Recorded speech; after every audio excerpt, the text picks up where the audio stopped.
Welcome to the G5 Huddle. The College Huddle is the largest fan-led college sports podcast community on the internet. The College Huddle offers its members a network of other podcasts and content creators to work with, giving our audiences more in-depth content. If you are interested in more college football coverage, then I highly recommend you go and follow the College Huddle on X at College Huddle, our YouTube channel at the College Huddle Podcast, and visit the website at thecollegehuddle.com, where you'll find articles and information from our 70-plus college athletic focused podcast. If you're watching us on YouTube, please hit that like and subscribe button. And if you are watching us live on X, please like, retweet, and finally, if you're listening to us in podcast form, please leave a rate and review. I am Luke, and I'm joined by my co-host, Justice.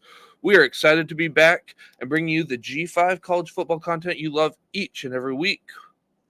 Welcome, Justice. What's going on, man? Another Sunday night. We're into June.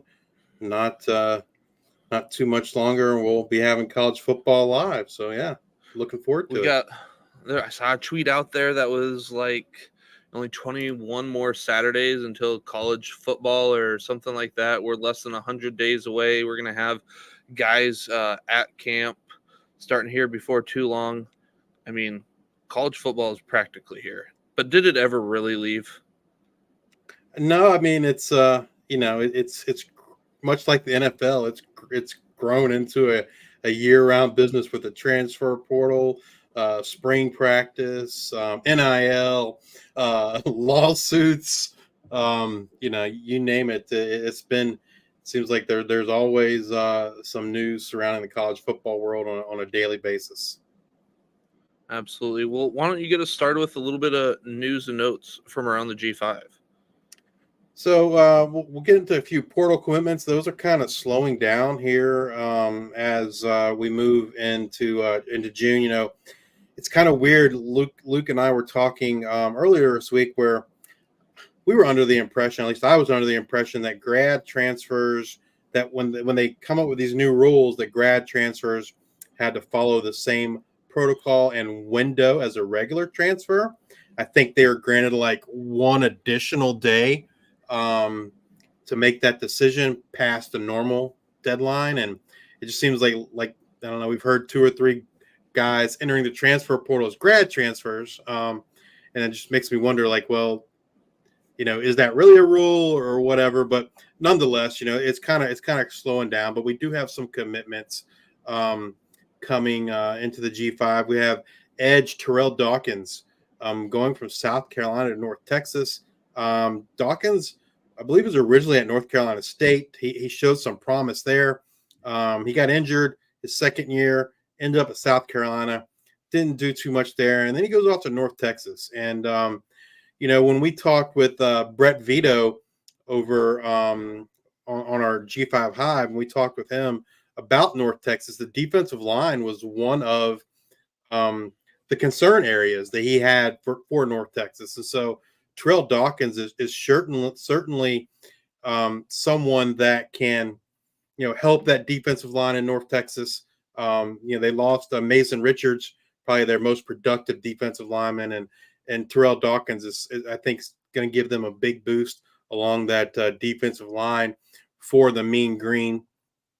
Next up, linebacker Manny Nunnery, moving over from Florida to Texas State. Again, Texas State, when we talk about Texas State, we think about their offense, think about G.J. Kinney and that exciting brand of offense that he brings there for the Bobcats. But really what their Achilles heel was last season was defense. I think they gave up 70 points to Arkansas State, I think. And so they've spent a lot of effort this offseason kind of trying to improve their personnel there and get stronger on defense because, quite frankly, in my opinion, they got to be one of the favorites in the Sun Belt West. And the defense kind of was their Achilles heel last year, and it's something they're going to have to improve upon if they want to realize those aspirations of representing the G5 in the 12-team playoff. That defense has got to get better, and they've certainly, I think, taken steps to improve that defense, improve those personnel, and Manny Nunnery certainly helps with that effort. Tight end Jack Nickel moving from Michigan State to UAB.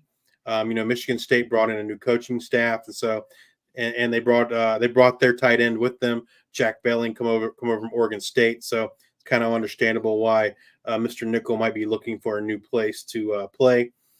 And then these last three are all also Texas State. They bring in David Connor, offensive tackle from Colorado, offensive tackle Sully Burns from Tulane, and tight end Griffin Moore from Illinois. Tight end's not really using that offense as far as from a receiving option. I don't really know much about Griffin Moore, but I got to believe all three of those are more about pass protection, improving the offensive line play, and opening up those gaps for Ismail Mahdi and protecting Jordan McLeod. Quick, we got the chats just pop in. Hey, guys, we love that you guys love learning about the G5. We try to pride ourselves on all the personnel knowledge. We got another series called the Worker Bee series that's like a deep dive into personnel, offense, defense, offensive coach changes, defensive coach changes, all that stuff. And we talk about every position group. Absolutely. And then Rec Talk, yes, you do have to have facial hair of some sort to be with the G5 huddle. And it's just, that's the way it is. And then glasses are also a thing. I actually don't even wear glasses. This is just I wear LED contacts. These are blue light glasses. I have to wear these so because it's just part of the requirement. Hat is not optional. Like hats, that's where we draw the line. You don't have to wear a hat. You can. So just let you guys know. Yeah. Give us a little bit more news and notes there. All right. So Luke and I actually learned this first piece of player news. I don't know, was it Monday or Tuesday of last week? For our Worker Bee series, we were interviewing Ball State, and so we learned about Kyle Kelly. And was it the next day? I guess after the interview when the official word got out. But he has moved to defensive back now. He's listed as a defensive back on the school's roster. In the interview, it really sounded like, is he going to be used as defensive back? Absolutely, a cornerback. But he might also be used on offense in a Taysom Hill type role. I could see them having special packages for him at the goal line at quarterback, or using him as a running back or a tight end, in those red zone type situations. So, I mean, the bottom line is Kyle Kelly, while he was a quarterback last year, he's basically just going to be a weapon for them, both offense and defense. It seems coming forward here in 2024, and that's the kind of tidbit you get. Billy can attest to that. He's always listening to our Worker Bee series, but that's the kind of information you get with those Worker Bees, that deep dive, and you get those little nuggets that like, for instance, the Ball State, he didn't come out and say, "Hey, Kyle Kelly's playing cornerback."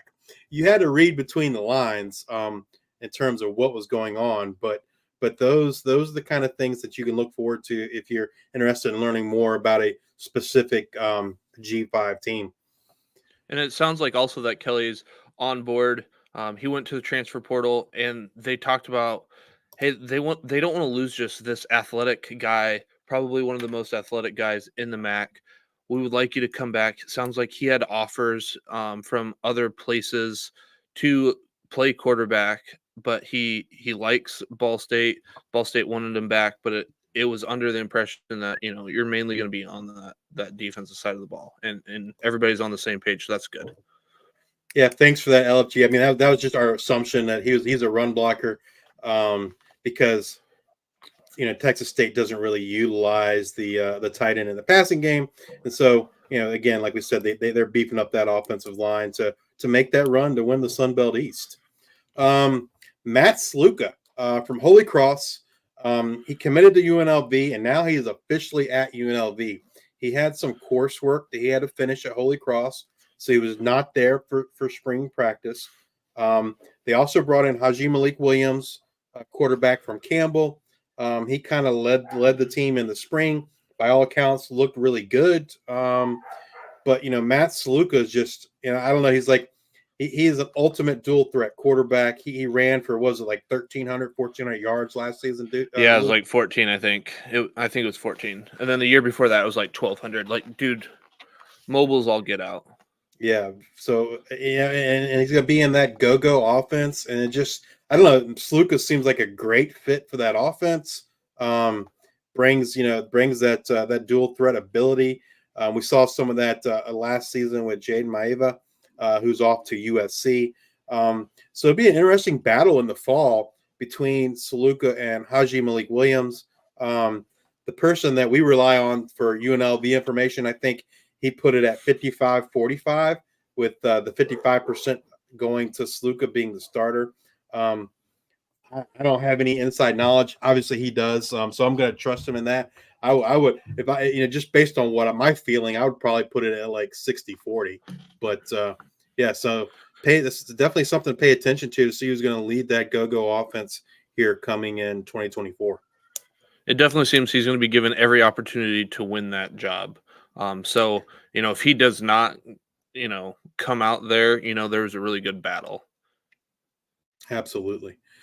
Speaking of quarterbacks, a quarterback that we are really high on this year, who's expected to lead South Alabama, is Gio Lopez.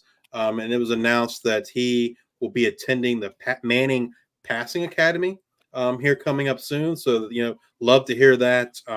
He is another dual threat quarterback. He played. He didn't start the bowl game, but he came in and played in the South Alabama bowl game. He ended up being the MVP of the bowl game. Tremendous talent there for South Alabama, leading that major Applewhite offense, and someone that I'm really excited and looking forward to seeing here in 2024. And then if there's like other things that you are excited about in that offense, you got two wide receivers there. You got Jamal Pritchett and Devin Bosa, great wide receiver. So he's going to have a good surrounding cast. Great set of running backs there. Is about 2 or 3 to really pick from. I actually just highlighted Gio Lopez in an article. I do some writing there for Fan Tracks, where they do like fantasy college football stuff. So I wrote a little bit of that. So that published this morning. So if you want to go check that out, go check that out on fantraxhq.com. Yeah, LFG. Brennan Marion, but he was a hot name. As far as like he thought he was going to get an HC job. For whatever reason, that didn't happen. But yeah, he was definitely like one of the hotter names, I feel like, in the offseason, that didn't end up getting a head coaching job. Yeah, Applewhite was the he was the OC at South Alabama, and now he is the head coach. He got promoted to head coach this offseason. Yeah, when Womack went, right, Womack got hired to be the defensive coordinator at Alabama. At Alabama, yep. Yep. So, all right. Well, we want to get into a little bit of our, we've got a couple main topics here that we want to talk about. And the first part is a big commit goes to Toledo. So Toledo lands one of the top QB commits according to Rivals. He is their 13th best quarterback in the 2026 class. On3 has him at 49, 24/7 has him at 43. So there's this big discrepancy there. So Rivals and they have him as a 4-star, 24/7 and On3 as a 3-star. But that's Bull Polston. He is a 6'2", 200-pound quarterback out of Indianapolis, Indiana, and Decatur Central High School. He commits to Toledo, and the buzz around town is because he had just got an offer from Georgia. I think maybe before that it was Michigan. So he was getting these high profile commitments here, but the first team to offer him was Toledo back like last March, I think it was. And he he just commits within the last week here. And so that was kind of big news in general. Not very often do they beat out the best programs for these recruits? But I want to take a little note here from the Blade. We have a friend out there that we talked with, Kyle Rowland. Greg Smith, a national recruiting analyst for Rivals and Yahoo Sports, says, honestly, it took me by complete surprise. You generally don't see players rated that highly with that level of scholarship offers commit to Toledo. It's not a disrespect to the program because they've built something strong under Coach Jason Candle. Um, another guy says it's an enormous deal for the Rockets. They've now got one of the nation's top quarterbacks in the 2026 cycle. It's the most important position in football, and if he's good at his recruiting rankings, he will elevate the program even more and bring other commits there with him. Alan True from 24/7 says, in this whole NIL world, it talks about like, hey, would you rather, kind of get do you want this high profile guy at Toledo already? Like, aren't you afraid of him getting picked? And Alan True's like, I'd rather have a guy already committed to me and need to keep him and retain him than, trying to pull one of those guys away from like a Power 5 school or a Power 4 school. When asked about changing his heart away from Toledo, he's like, 0%. I'm 1,000% locked in with Toledo. Justice, what do you think this means? Let's first start with Toledo, and then we'll branch it out to what do you think this means for the MAC? I mean, I think the if you read the article, the main reason he committed, at least in my opinion, how I'd paraphrase it, was the culture, right? That there are good people, good coaches that actually care about him as a person, right? I think he said something to the effect of like, when I'm 38 years old, these guys are still going to be my friends and still be caring about me. And so I think, like, to me, that's kind of the big takeaway, I guess. Like, if I'm the MAC or any Group of 5 school, is how important culture is, and fostering those kinds of relationships with people, because that's really the only way you're going to be able to compete. You can't compete from a financial perspective, right? That's not possible. And recently, like, the rules, everything is, as far as college football goes, everything is in the favor of the Power 4 schools. They have the money, they have the resources, all those things. And so it just goes back to culture, right? And so, look at a program like a Boise State, right, where they've had a culture of success, and it feels like, that culture that they've built there has really really served them well. They got Malachi Nelson to come. They kept Ashton Jainty. They bring in Cam Camper. They bring in Chris Marshall, and they're always bringing in top level recruits. Another program that I feel like does culture very well is Appalachian State, right? That they are just one. And this goes back to when they were in the FCS. They beat Michigan at the Big House, and I don't think that was like totally accident.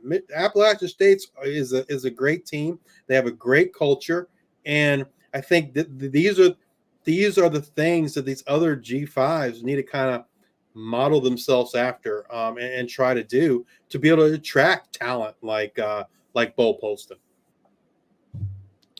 Absolutely, and we talked about this.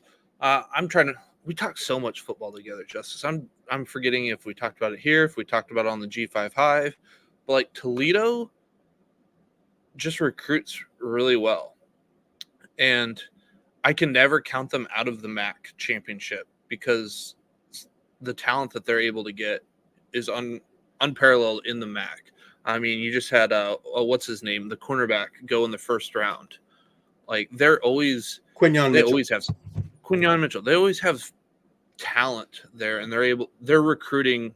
I think is one of the best there in the MAC. So I'm surprised that they got it from the quarterback position, and he's still got a long ways to go. But I like what they're doing there in Toledo. Now, what does that mean for the MAC? Like, this is a big, I think, get for the MAC because we got Maction, baby. I mean, we got guys with these standalone games on Tuesdays and and I guess not Thursdays, like I think sometimes on Wednesdays, mainly on Tuesdays, where you get that national attention.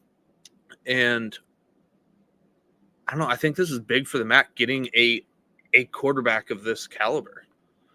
Absolutely. Because I think he would be the highest rated commit that Toledo's ever had, and Toledo, like I said, is one of the best recruiting teams in the MAC. So I would then assume, without fact checking, don't fact check this at all, I don't want to know if I'm wrong, but I would assume he's then probably be one of the highest MAC guys in general. So got to be like you said, Toledo kind of. I mean, from a talent perspective, they seem to be doing things right, and they consistently have one of the most talented teams in all of the MAC for sure. All right. The other thing that we kind of wanted to talk about is a different path forward for the group of 5. Now, what do I mean around that? So we've been talking about on this show about, okay, TV, revenue, money, all this stuff. And what does that mean for the G5? And, how long before you got the Big Ten and the SEC that goes across or that makes their own thing here, and the G5 is just off doing its own thing where they're doing their kind of BCS championship or whatever that is. Well, there was an interesting deal here from the ODU Monarchs, the Monarchists, roughly where you are there, Justice. Yep. But they were like, should we invest in bigger bowl games? That's from David Asbury, who wrote the article. Yeah, so that was like an interesting take on it where, he kind of brought up this idea that like, hey, going that route of having your own tournament, your own playoffs, your own rankings, which is it seems like there's I guess 2 trains of thoughts, right? And according to mainstream media, is like stick with the status quo, right? Which is have your top team go to the 12, get your one guaranteed bid, and then just take whatever you can get in terms of the rest of the bowls. And then the other train of thought was going out on a limb, kind of doing your own thing, having your own rankings, having your own playoff system, etc. And David's article is a great, I don't know, I feel like a great alternative that seems like much easier to do and kind of fits in the current model. Yeah. And then, so again, he was talking about like, why don't we like have a Rose Bowl type of a bowl for the G5? So I want to ask you, Justice, and then I want to ask the people in the chat, if there were a bowl game to be like the granddaddy of them all, the Rose Bowl for the G5, what would be your bowl game that you would choose and why? So kind of like David in the article, David chose two bowl games. He chose the New Orleans Bowl and the LA Bowl. And I'm kind of my premise would be the same along with his in terms of, so the top G5 team goes to the 12-team playoff, right? So now you got 4 other conference champions, and then those 4 teams would go to one of 2 bowls, and so you'd have champion against champion of the G5 conferences. And the 2 bowls that I would pick, number one, I do agree with David on one of his bowl choices. I would pick the New Orleans Bowl. It's in New Orleans. It's a great city. I think would make for a great atmosphere for a game. And I would propose that, if you're trying to get some alignment with conferences, you would say preliminarily that the New Orleans Bowl is going to be the Sun Belt winner and the American winner. Those 2 winners, those 2 champions, assuming they don't go to the college football playoffs, will meet in the New Orleans Bowl every year. And then the next bowl, which I'm not too keen on the LA Bowl, being kind of the other premier G5 bowl. I would go to a place where G5 is already a premier spot, and that is the famous Idaho Potato Bowl. They're in Boise. They got Boise State. They're rabid fans there, and so I would make the famous Idaho Potato Bowl between the champions of the Mountain West and the MAC.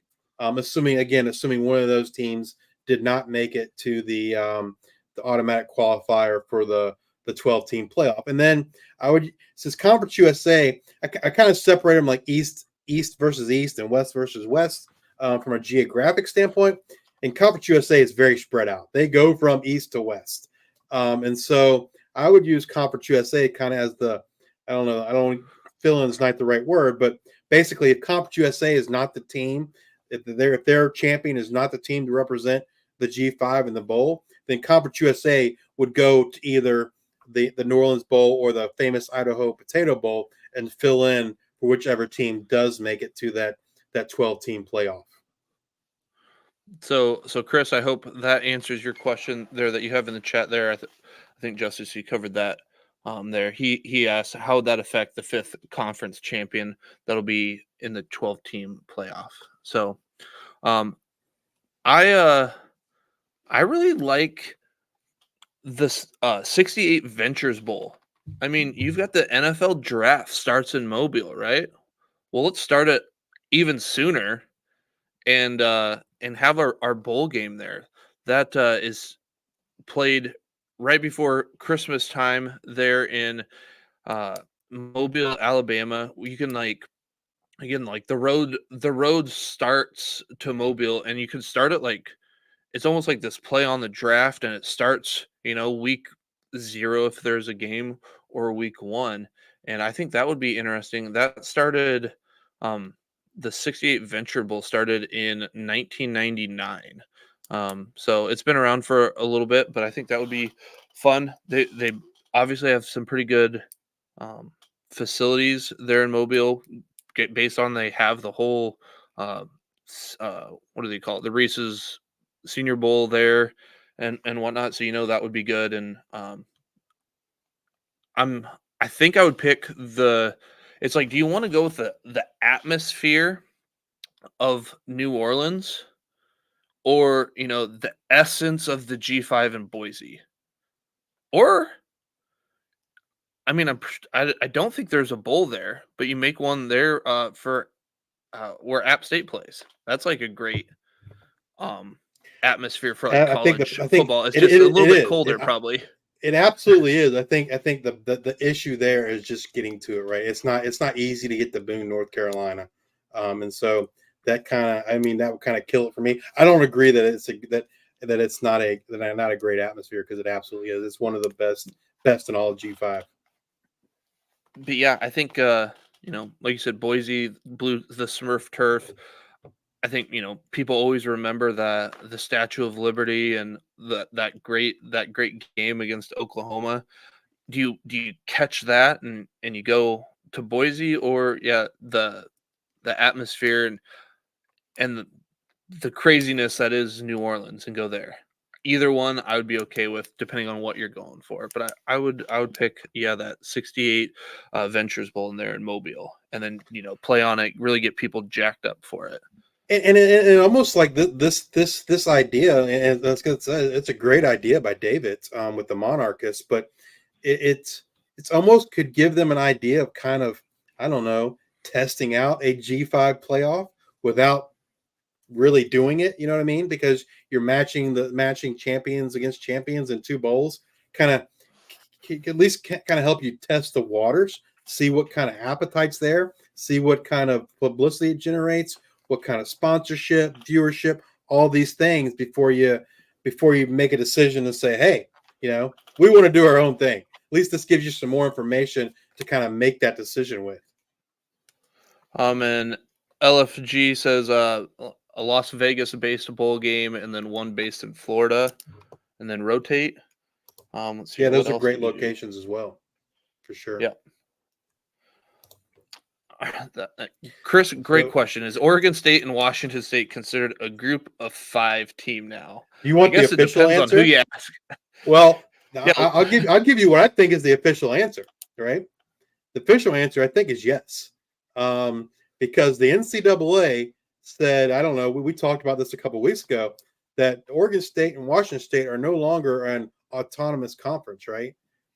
Which means they're not a power school, and that relegates them. Basically, the NCAA said, hey, they are the same as the G5 conference now. Now they have, I think it was 2 years to try to get things in order and maybe restore their status. My personal opinion is that I mean, I don't doubt they'll try to restore it.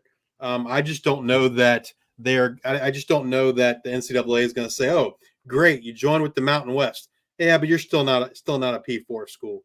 I don't know. I don't know the answer to that question long term, but I know for right now, yes, they are. By virtue of that NCAA ruling, they would be considered a Group of 5 team, but they kind of have 2 years to kind of get themselves in order, I guess, and try to hope to move back up to the P4 level. What do you think, Yeah, Luke? and I mean, I definitely think they are. But if you were to ask a Oregon State fan or a Washington State fan, I think the people who don't really watch college football and aren't, checking in here on June 2nd would say that they are not. Right. I think the fans are going to And say no. We're Power 4, but but the people that are maybe paying attention now in like April, May, June, they're probably leaning on the side of yes.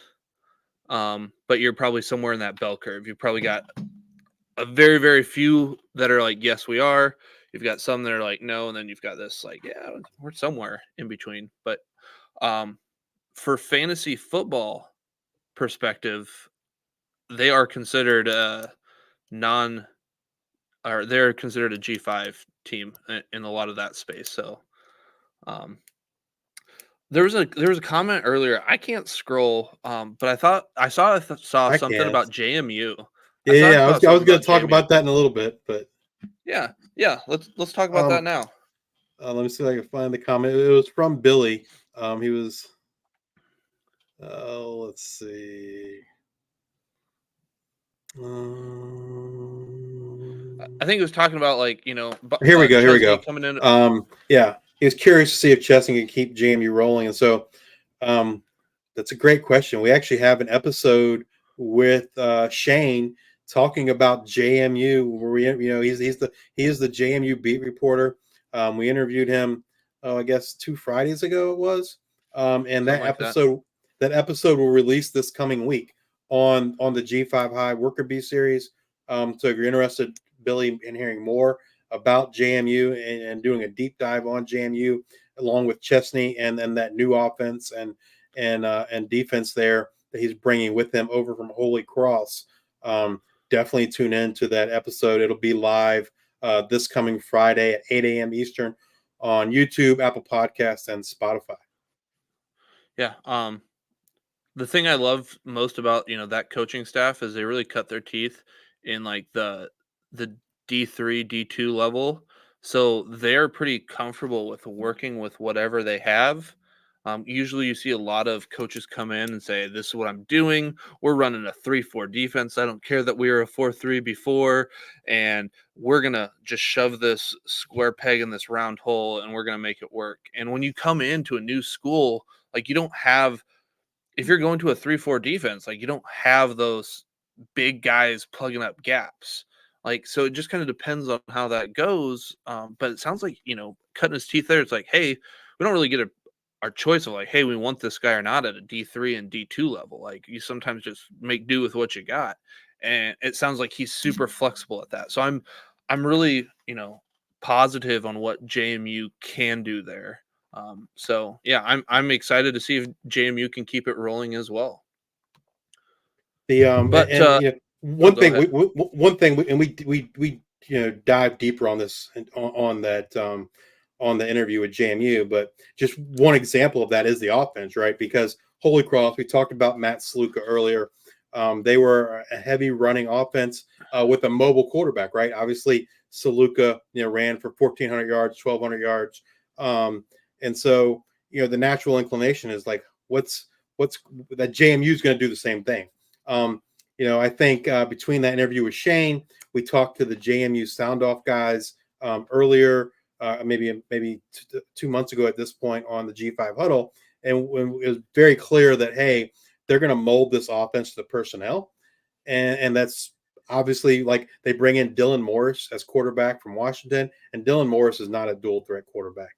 I'm not saying he can't move, but he's not. He's not going to come near close to running for 1,000 yards as a quarterback. And so they were, but in both cases, both folks or both JMU folks that we talked with, they were very adamant that hey, they're going to mold this offense to the personnel that they have, and they're not married to one style.